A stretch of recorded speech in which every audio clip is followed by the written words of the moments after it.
Hello, আসসালামু আলাইকুম everyone. সবাই কেমন আছেন? আমরা মুন্সিগঞ্জ পদ্মা সেতুর পশ্চিম সাইডে এইমাত্র আসলাম। আমরা কয়েকটা শর্ট ফিল্ম বানাবো আর কিছু গান বানাবো এখান থেকে। জায়গাটা অনেক সুন্দর, দেখেই মনটা জুড়িয়ে যায়, গ্রামের কথা মনে পড়ে। যাই হোক, চতুর সাইড দিয়ে কাশবন দিয়ে ভরা, অনেক ভালো লাগলো জায়গাটা। এখানে শুটিংয়ের মতো একটা জায়গা, এখানে সবাই শুটিং করতেই আসে। যারা কন্টেন্ট করতেছেন তারা রেগুলার এখানেই আসেন শুটিং করতে। কন্টেন্টগুলো এখান থেকেই বানান, বেশি কন্টেন্ট যারা নারায়ণগঞ্জ থেকে আসে।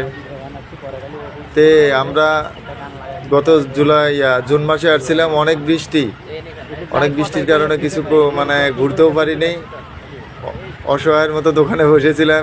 কিন্তু আজকেও বৃষ্টি, সেই জুলাই মাসেও বৃষ্টি। আমরা আসছি, অনেক বৃষ্টি পড়তেছে, অনেক আবহাওয়া খারাপ। আমরা কিছু ফটোশ্যুট করব। আমার চাচা আছে, চাচা হেল্প করতেছে অনেক, আমাদের সাথেই থাকে সব সময়ের জন্য। সবাই আমরা ডিউটি থেকে এই জায়গায় আসছি। আমরা কিছু সময় নিয়ে তারপরে নারায়ণগঞ্জ রওনা দেব। আপনারা সবাই সাপোর্ট করবেন ইনশাল্লাহ। আমাদের ভিডিওগুলো যদি আপনাদের ভালো লাগে তাহলে অবশ্যই আমার পেজটিতে ফলো দিয়ে যাবেন। আর সবাই ভালো থাকবেন আর আমাদের জন্য দোয়া করবেন। ধন্যবাদ সবাইকে।